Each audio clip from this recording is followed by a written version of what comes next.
The wind moved gently through the pine forest, carrying the scent of earth and smoke, whispering like some old spirit that had seen too many winters. The cabin sat quietly in the clearing, a lone figure against the vastness of wilderness, its roof patched with rough timber and smoke curling from a stone chimney. Inside, the young woman moved with the silence of someone long accustomed to solitude. Her days were measured by the rise and fall of the sun, the crackle of the fire, and the endless tasks that kept her alive in the mountains. Yet one evening, as dusk slid its violet fingers across the valley, something stirred at the edge of the trees.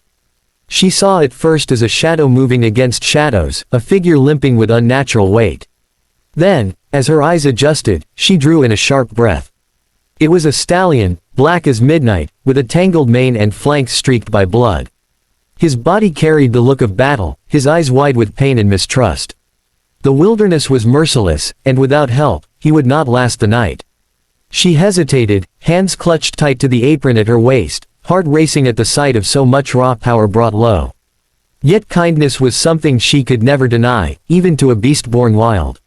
Fetching a small pail of oats, she stepped softly into the clearing. Her boots pressed into the damp earth, each crunch sounding too loud in the silence between them. The stallion's ears flicked, muscles trembling with readiness to flee, but hunger was stronger than fear. She crouched, arm outstretched, whispering to him as though her words could wrap around him like a blanket. His breath puffed white in the cold evening air as he edged closer. And then, for a fleeting moment, the wilderness softened.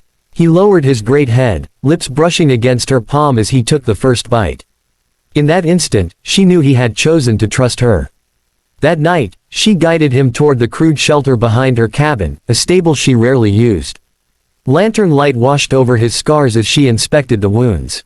Long gashes along his flank told of barbed wire or some violent encounter. His leg bore swelling, and blood had dried in thick, dark lines. She cleaned them carefully, her hands trembling at first, then steady as resolve set in. Warm water, cloth, and torn strips of linen became her weapons against the wild world's cruelty. The stallion flinched but did not strike, as if knowing she meant only to heal. She spoke to him in soft tones, words spilling easier into the silence than they ever did in the presence of people. She told him how the nights felt longer than the days, how sometimes loneliness pressed so hard against her chest it was difficult to breathe, and how perhaps, by helping him, she was saving herself too. Days slipped into one another, stitched together by the rhythm of care. Each morning she rose before the sun, checking the stallion's wounds, refreshing his water, bringing handfuls of hay. He grew calmer under her presence, the wild fire in his eyes tempered but not extinguished. She admired that, how even in pain, he held his pride. By the second week, he followed her through the clearing like a shadow, his great frame moving at her side. She found herself smiling more often, speaking aloud to him as though he were a companion who understood her every word. The wilderness felt less empty with him there. And yet, beneath the peace of their bond, there was something else. She could feel it in the way the night air seemed heavier, in the stillness of the trees as though they were watching. It was on a morning colder than the rest that she found it.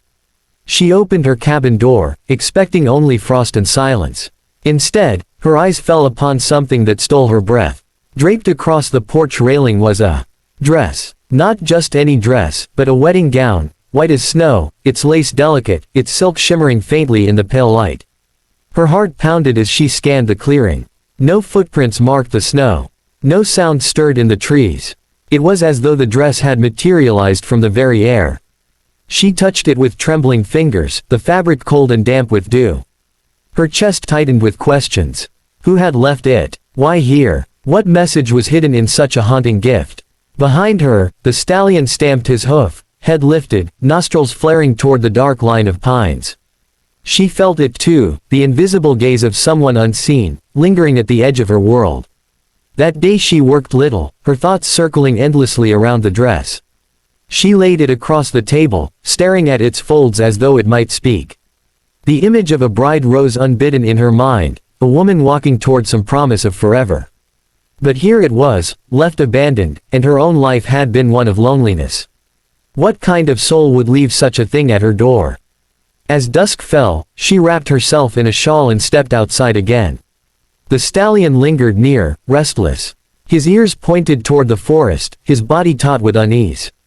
She whispered to him, calming him, though inside she felt anything but calm. That night the wind howled against the cabin walls. She lay awake, the dress draped over a chair like a ghost keeping vigil.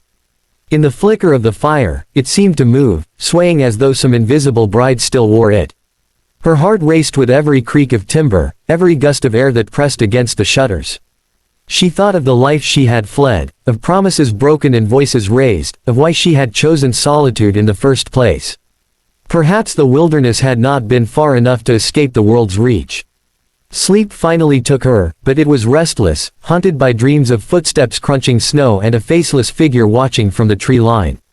By morning, she could bear it no longer.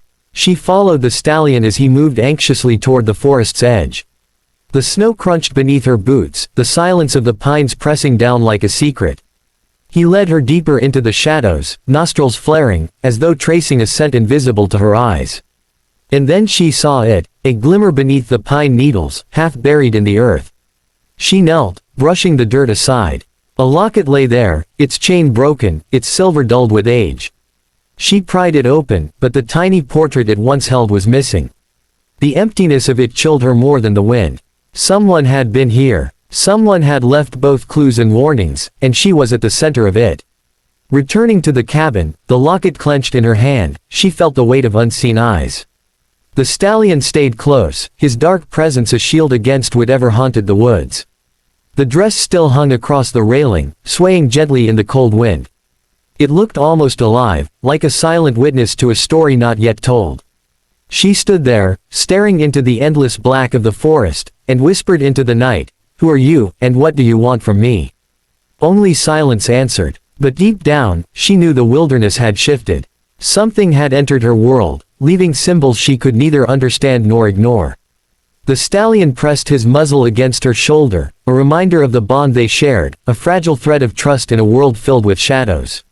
She closed her eyes, clutching the locket, the dress fluttering beside her like a ghost of promises broken, and she understood one thing with certainty: her life was no longer her own. The wilderness was speaking, and she would have to listen.